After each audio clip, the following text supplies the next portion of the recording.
চাচি না মামি? মামি। চাচি নয় কেন? চাচি মানে আমার চাচার ওয়াইফ, মানে ছোট আব্বার ওয়াইফ।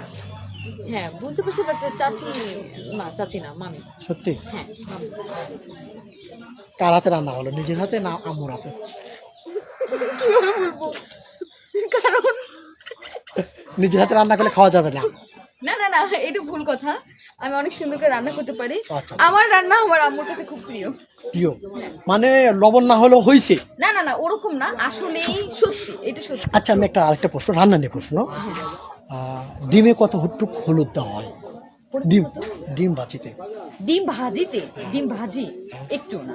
লাল শাকে কতটুকু দেওয়া হয়?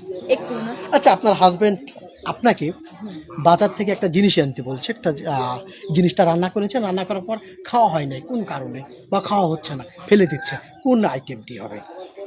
কোন আইটেমটি হ্যাঁ, হবে? কোন আইটেম বাজার থেকে আনতে বলেছেন, সে আপনি রান্না করেছেন, করার পর খাওয়া হচ্ছে না, ফেলে দিচ্ছেন? ডাস্টবিনে। ডাস্টবিন। একদম মানে সামনে যে বাটি থাকে, ময়লা ঝুড়িতে ফেলা দেয়। ময়লার ঝুড়িতে। কিন্তু কিনা হয়েছে ওটা, কিন্তু ওটা কিনে হয়েছে? কিনা হয়েছে, বাজারটা কিনে আনা হয়েছে, কিন্তু দুর্ভাগ্যজনকভাবে রান্না করা হয়েছে হ্যাঁ, রান্না। এবং সুস্বাদুভাবে রান্না হয়েছে, কিন্তু খাওয়া হচ্ছে না। খাওয়া হচ্ছে না? না না, খাওয়া আহারে হচ্ছে না, সেটাই তরকারিটা নষ্ট হয়ে গেছে। আহারে টানা, একটু ভালো করে বুঝিয়ে বলো তো। তরকারিটা নষ্ট হয়ে গেছে, নয়তো